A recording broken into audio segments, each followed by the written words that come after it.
Welcome to the Slop Farm. Enjoy the video.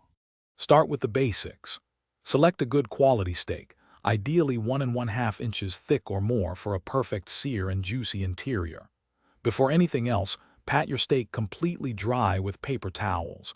This is crucial for a beautiful crust.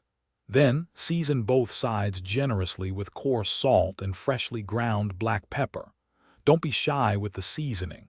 It enhances the flavor significantly. Now let's get that incredible sear. Heat a heavy-bottomed skillet, preferably cast iron, over medium-high heat until it's smoking slightly. Add about 1 tablespoon of a high smoke point oil, like grapeseed or canola, to the pan. Carefully place your seasoned steak into the screaming hot pan. Sear it for 2 to 3 minutes on each side to develop a rich, brown crust. After searing, reduce the heat to medium-low. Add 2 tablespoons of butter to the pan, along with aromatics like a few smashed garlic cloves and fresh rosemary or thyme sprigs.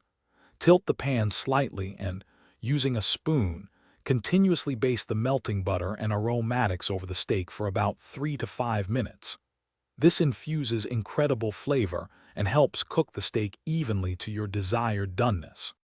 The final, crucial step is resting. Once your steak reaches your preferred internal temperature, for example, 130 degrees Fahrenheit for medium rare, remove it from the pan. Transfer it to a cutting board and let it rest, uncovered, for at least 5 to 10 minutes. This resting period is vital. It allows the juices to redistribute throughout the meat, resulting in a much more tender and flavorful steak when you finally slice into it. Thanks for watching.